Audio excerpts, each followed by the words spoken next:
Qu'entend-on par habitat alternatif pour les personnes en situation de handicap ou les personnes âgées? Alors c'est un habitat partagé qui est choisi par ses habitants. Ils y sont chez eux, mais peuvent également partager des temps de vie. L'habitat se situe au cœur d'un village ou dans un quartier. Il existe une diversité de modèles possibles pour leur développement.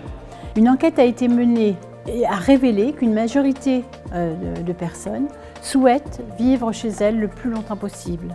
Quand ça n'est plus possible, elles aimeraient intégrer près de chez elles, ces personnes, une autre structure plus petite, de taille humaine, familiale et en proximité.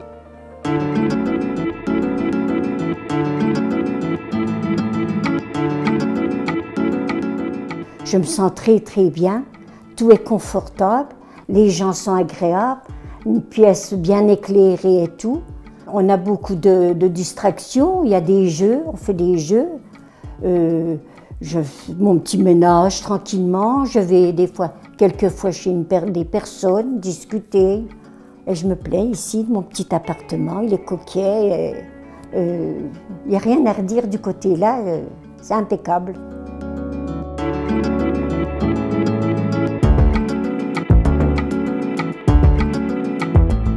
La plupart des personnes qui viennent vivre dans nos maisons aujourd'hui, dans nos 3 maisons, sont des personnes qui ne peuvent pas vivre toutes seules et qui n'ont pas le désir, qui ont envie évidemment de plus d'autonomie, mais le plus d'autonomie est soutenu par le fait que je partage ma vie avec d'autres.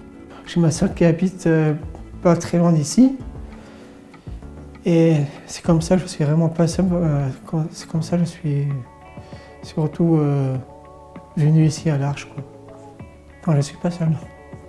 Il y a des liens dans le quotidien, les uns avec les autres, on se donne des nouvelles, il y a des amitiés, des invitations, on fait des grandes fêtes, des grands événements. Le département est bien sûr à l'écoute des promoteurs historiques et également des nouveaux promoteurs qui offrent des perspectives également de développement de logements alternatifs.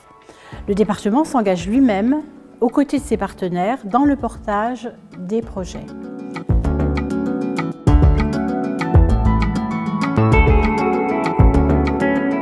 MMH développe des résidences accompagnées aux côtés du département depuis déjà plusieurs années. 2 résidences ont été livrées, une située sur la commune de Cirey-sur-Vezouze et une deuxième sur les communes de Vireux et Thil. Une 3e est à l'étude actuellement sur la commune de Fougues. Donc le concept de résidence accompagnée est issu d'une réflexion du conseil départemental d'accompagner par des formules assez souples les personnes qui ne souhaitent plus vivre chez elles.